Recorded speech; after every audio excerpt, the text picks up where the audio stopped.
কাকিমা, আর একটু সহ্য করো বাবু। আমার তার সইছে না। তুমি চিত হয়ে শুয়ে পড়ো, আমি বাকি যা করার করছি। সেদিন রাতে যা হলো তা কোনো দিন ভুলব না। আমি ঋষি, এই বয়সেই প্রেমে ছ্যাঁকা খেয়ে বসেছি। উঠতি বয়সের ব্যথা ভোলাতে কিছু সহৃদয় বন্ধু এগিয়ে এসেছিল সেই সময়। তাই তাদের দৌলাতে সিনেমা দেখা শুরু হলো। সেই বয়সে সিনেমা দেখে কী অনুভূতি হয় সেটা নিশ্চয়ই বলে দিতে হবে না। ভগবানকে মানত পর্যন্ত করলাম 10 টাকার, যাতে কারো সাথে বন্ধুত্ব করতে পারি।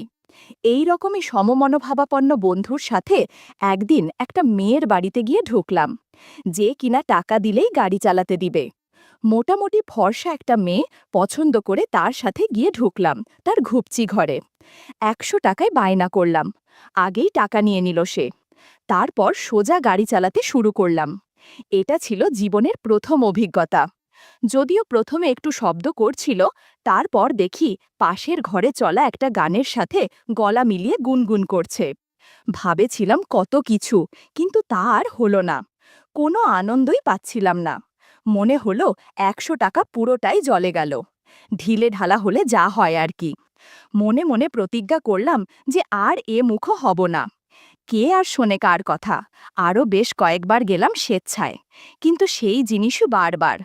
ঠেকে বসে রাতের বেলা আলোচনা করছি নির্ভরযোগ্য বন্ধুদের সাথে। ধুর, এদের সাথে কোনো আনন্দ নাই। এই জন্যেই লোকেরা বিয়ে করে। পাপ্পু বলল, ঘরের বউরাও কোনো সাধু না। দেখিস না, ইংলিশ মিডিয়াম কলেজে বাচ্চাদের রেখে এদিক ওদিক ঘুরতে বেরোয় মায়েরা নতুন সঙ্গীর সন্ধানে। রাজু বলল, বাপুনের মাও তো আছে একই দলে। বাপুনের মা অর্থাৎ বুলা কাকিমা আমার পাশের বাড়িতেই থাকে। ওর ছেলে বাপুন আমার বন্ধু। পাড়ায় খুব একটা মেলামেশা করে না, একটু লাজুক ছেলে। ওর মাকে আমি বুলা কাকিমা বলে ডাকি।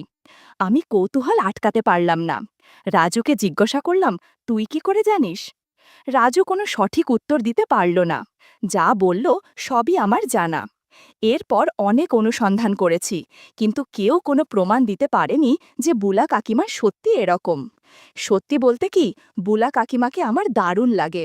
মুখটা পুরো মনমন সেনের মতো, স্টাইলিশ, চুলগুলো ঘন কালো, কাঁধ পর্যন্ত লম্বা, আর দারুণ ফর্সা। দেখলেই যেন মন ভালো হয়ে যায়। সেই কবে থেকে বুলা কাকিমাকে কল্পনা করে আসছি, কিন্তু কখন কিছু করা হয়নি। আস্তে আস্তে নিজের একটা ফ্যান্টাসির জগৎ তৈরি হলো, যে জগতে শুধু আমি আর বুলা কাকিমা। রিয়া আমার হবু বউ, ফোনে আমরা বেশ গল্পই করি। একদিন সেই রকম আলোচনায় ঘুরতে ঘুরতে রিয়া বলল, তোমাদের পাশের বাড়ির বউটা একটু অন্যরকম না? জিজ্ঞাসা করলাম, কেন? ও বলল, না, সেদিন বিউটি পার্লারে গিয়েছিলাম, দেখি উনি বিশেষ জায়গার ওয়্যাক্স করাচ্ছে। আমি বললাম, তুমি কি করে বুঝলে যে ওখানের ওয়্যাক্স করাচ্ছে? ও বলল, সবার সামনেই তো করে, শুধু টাওয়েল দিয়ে আড়াল করা থাকে। ভদ্র মহিলা খুব একটা সুবিধের না। আমি বললাম, যেন? ও বলল, আমি দেখেছি অনেকদিন গড়িয়াহাটে কয়েকটা ছেলের সাথে। বেশিরভাগ ওই সব ছেলেদের সাথে ঘোরে উনি। দেখো, তোমার তো পাশের বাড়ি, তোমার ওপর আবার নজর না পড়ে। আমি যা পারবো না, হয়তো উনি দিয়ে দেবেন তোমার পছন্দের জিনিস। দারুণ লাগবে তোমার, বলে খিলখিল করে হেসে উঠল আর ফোন কেটে দিল। সন্ধেবেলা ঠেকে বসে আছি, দেখি বাপুন কোথাও বেরোলো। আমি সবাইকে বললাম যে দাঁড়া, একটু ঘুরে আসি।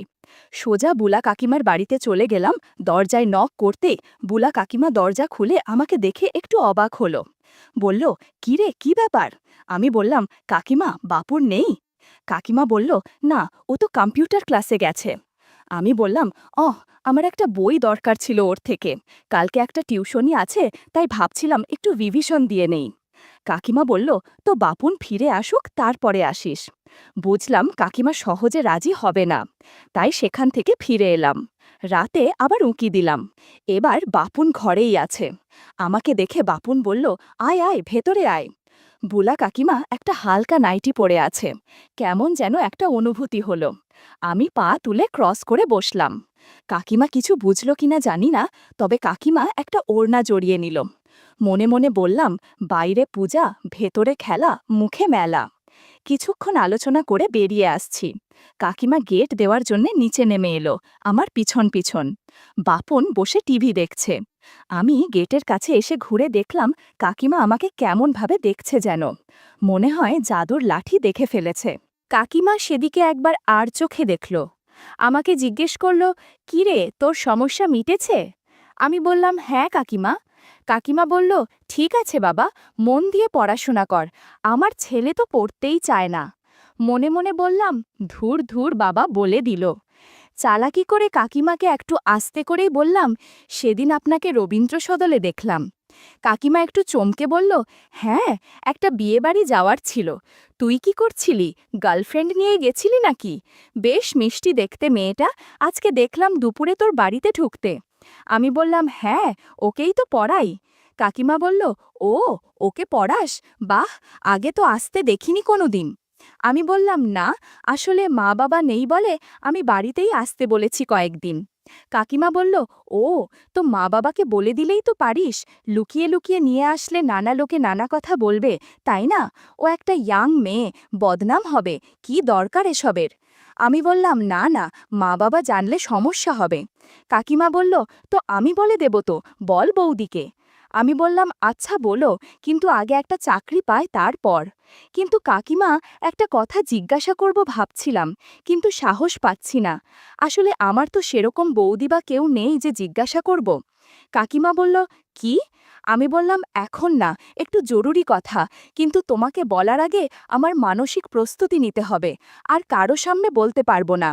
কাকিমা কি যেন ভাবল, বোঝার চেষ্টা করল আমার চোখ মুখ দেখে, কিন্তু ওপর থেকে বাপুনের গলা ভেসে এলো, মা, কি হলো, এখনো গেট দিতে পারলে না? কাকিমা আমাকে বলল, কালকে আসিস, বাপুন না থাকলে। আমি বাড়ি চলে এলাম। সারা রাত বুলা কাকিমাকে নিয়ে নানান ফ্যান্টাসিতে ভেসে চলল মন। পরের দিন সন্ধ্যের জন্য অপেক্ষা করে রইলাম। দেখলাম যে বাপুন চলে গেল। এখন ওদের বাড়ির দিকে হাঁটা দিলাম। কাকিমা দরজা খুলে আমাকে ভেতরে আসতে বলল। কাকিমা একটা চেয়ারে বসল, আর আমি সোফার ওপরে বসলাম। বল, কি যেন বলবি বলছিলি কাল? আজ খুব সুন্দর দেখছে কাকিমাকে, হয়তো বাইরে গিয়েছিল কোথাও, তাই লিপস্টিক পরা রয়েছে, সুন্দর করে চোখে কাজল দেয়া, চুলগুল বারবার কপালের ওপর এসে পড়াতে বারবার হাত দিয়ে সরাচ্ছে। সুন্দর একটা নাইটি পরেছে, হাত কাটা। কে বলবে ওনার বয়স আর আমার মায়ের বয়স একই। ওনার আমার মতোই একটা ছেলে আছে। আমি আমতা আমতা করে বললাম, কি করে বলি বলে তো দিলাম, যে আপনার সাথে আলোচনা করব, কিন্তু কিভাবে বলবো বুঝতে পারছি না আসলে। আরে বলে ফেল, ভাবছিস কি এত? বুলা কাকিমা আমাকে তাড়া দিল। আমি অভিনয় করে বললাম, আসলে কাকিমা হয়েছে কি, সেদিন যে রিয়াকে আসতে দেখলে। কাকিমা বলল, কি হয়েছে বলবি তো?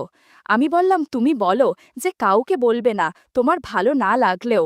কাকিমা বলল, ঠিক আছে ঠিক আছে, তুই বল, বেশি সময় নেই। আমি আর রিয়া বিদেশি বেলুন ছাড়াই আনন্দ করেছি। খুব ভয় লাগছে, কার সাথে আলোচনা করব ব্যাপারটা বুঝতে পারছিলাম না। বুলা কাকিমা একটু চুপ করে রইল, গম্ভীরভাবে। বুঝতে পারছি না, ঠিক হলো না, ভুল হলো তো? কাকিমা বলল, ওকে জিজ্ঞাসা করে নিস, ওর ডেট কবে, তাহলে বলতে পারবো। সংক্ষেপে ছেড়ে দিল আমাকে। কি করব বুঝতে পারছি না, চলে যাব না আরও আলোচনা চালাবো। আমি উঠে কাকিমার সামনে দাঁড়ালাম। ভাবছি, চলে গেলে এই শেষ, আর চান্স পাবো না, কিন্তু কি করি? কাকিমা আর চোখে আমার দিকে দেখলাম। সাহস করে বলেই ফেললাম, ওর তো অল্প বয়স, এই বয়সে কি হতে পারে? বোকা সেজে তবুও প্রসঙ্গটা চালিয়ে যাবার চেষ্টা করলাম। আসলে কাকিমা, আমি তো হোস্টেলে ছিলাম, তাই এত ধারণা নেই আমার। কাকিমা বলল, ঠিক আছে, তুই জেনে আমাকে জানাস, আমি বলে দেব, ফোন করলেই হবে, এটা বলার জন্য লুকিয়ে আসতে হবে না। লে হালুয়া, কোনো রিয়াকশন নেই, কি হবে এবার? লাস্ট ট্রাই করি, যা হওয়ার হবে। আসলে ও এত জোর করল, আমি থাকতে পারিনি সেদিন। এই বয়সী মেয়ে কেন যেন ভালো লাগে না, ওকে বিয়ে করে কি করে সুখী হব তাও জানি না। বুলা কাকিমা চুপ করে রইল, মুখে বিরক্তিতে ভরা। আমি এগিয়ে এলাম কাকিমার দিকে, সাহস করে পায়ের কাছে হাঁটু গেড়ে বসে বললাম, আমার আপনাকে খুব ভালো লাগে, জানি না কেন। খুব গম্ভীর হয়ে গেল মুখটা ওনার। আমি তাও বলে চললাম, আমি সব সময় আপনাকেই কল্পনা করি। তারপর একটু ছক করে বললাম, পাড়ার ছেলেরা আপনার সম্বন্ধে খারাপ কথা বললে আমার খুব কষ্ট হয়, জানি না কেন। বুলা কাকিমা থম মেরে আছে, মুখে চোখে বিরক্তি, আমিও নাছোড়বান্দা। আমি উনার কোলে মাথা রেখে বলে চললাম যে, যাই বলুক, আমার আপনাকে ভালো লাগে। আপনার নাও লাগতে পারে। আপনি রাস্তা দিয়ে হেঁটে গেলে আমি অপলকভাবে তাকিয়ে থাকি। আবার ছক করে বললাম, সেদিন রবীন্দ্র সদন থেকে আপনি একটা ছেলের সাথে চলে গেলেন। আমার বুক ফেটে যাচ্ছিল, হিংসে হচ্ছিল আমার সেই ছেলেটার ওপরে। কি করব বলুন, আমি বেকার আপনাকে নিয়ে কোথাও বেড়াতে যাব বা দামি কিছু গিফট কিনে দেব, সেই ক্ষমতা আমার নেই। আমি অনেক আশা নিয়ে বোলা কাকিমার দিকে তাকালাম। দেখি মুখে চোখে সেই একই বিরক্তি। মনে মনে বললাম, এ তো সাধু সেজে লাভ নেই, সব জানি আমি। কোনো উপায় না পেয়ে জাদুর লাঠি তার হাতে দিলাম, তবুও কোনো উত্তর নেই। আর কোনো উপায় না পেয়ে আমি বেরিয়ে এলাম বুলা কাকিমার বাড়ি থেকে। ঠেকে বসে কি করলাম সেটা ভাবতে ভাবতে বহুদিন কেটে গেল। আমার ফ্যান্টাসিই রয়ে গেল। দ্রুত রিয়ার সাথে বিয়ে ঠিক হয়ে গেল। আমিও ভাবলাম, আর কতদিন এইভাবে থাকা যায়, ঘরেই নিয়ে আসি ওকে। বৌভাতের দিন বুলা কাকিমা এলেন। সেই ঘটনার পরে আমিও এড়িয়ে যেতাম, আর উনিও আমাকে এড়িয়ে যেতেন।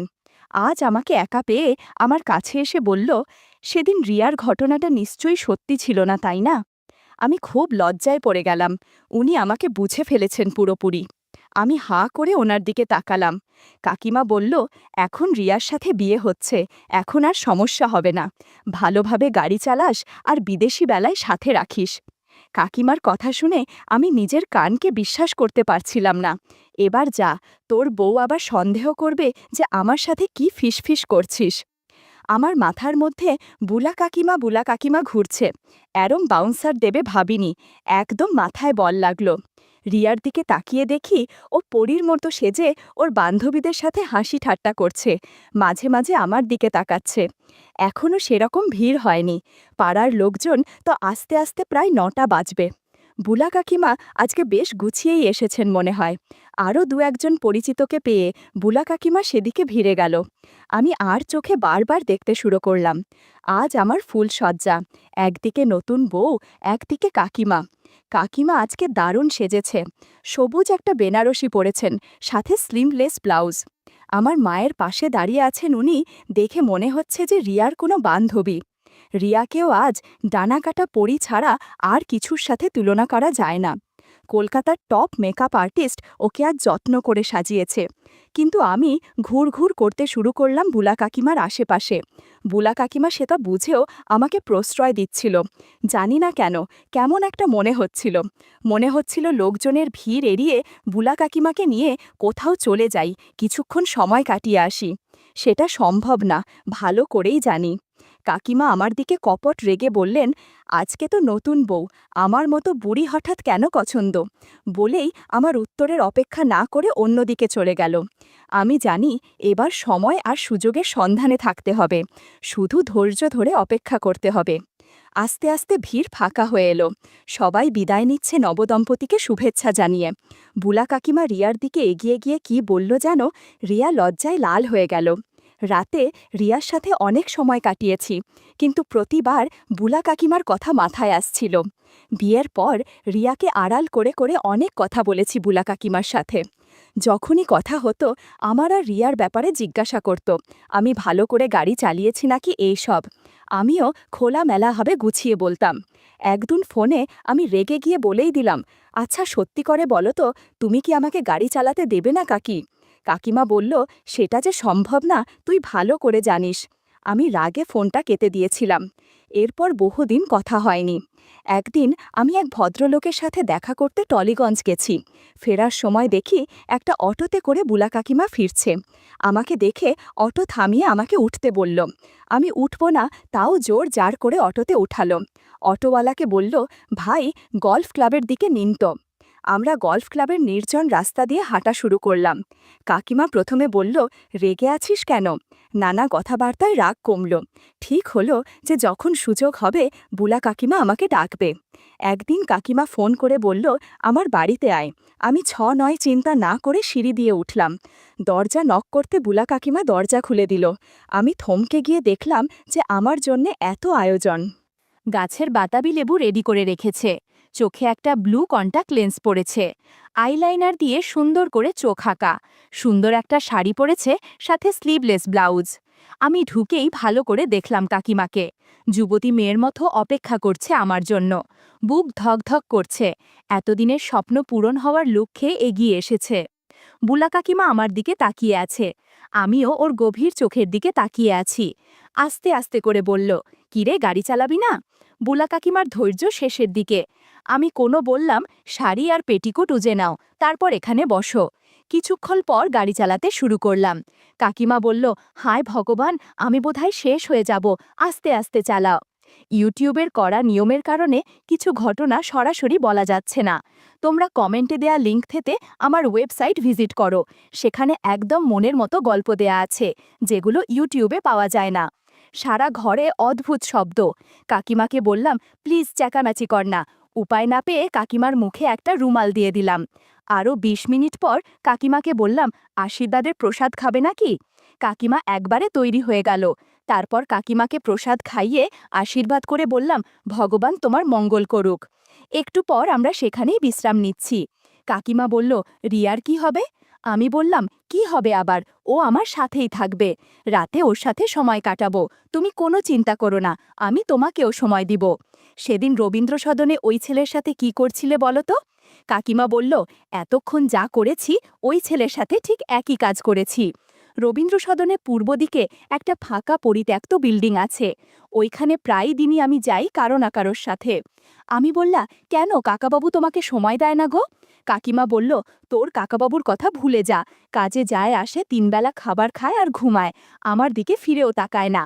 আমারও তো কিছু দরকার, তাই না বল? তাছাড়া তোর বয়সের ছেলেদের সাথে বন্ধুত্ব করতে আমার ভালো লাগে। আজ পর্যন্ত যতজনের সাথে বন্ধুত্ব করেছি তারা সবাই তোর বয়সের। শোনো কাকিমা, আজ থেকে তুমি শুরু, আমার সাথে থাকবে, ওদের কথা ভুলে যাও। কাকিমা জাদুর লাঠি ধরে প্রতিজ্ঞা করল, এখন থেকে আমার সাথে সময় কাটাবে, আর যখন দরকার হবে তখন বাড়িতে ডেকে নিবে। সেদিনের পর থেকে আমার বউ রিয়ার পাশাপাশি কাকিমার সাথে সংসার করতে শুরু করলাম।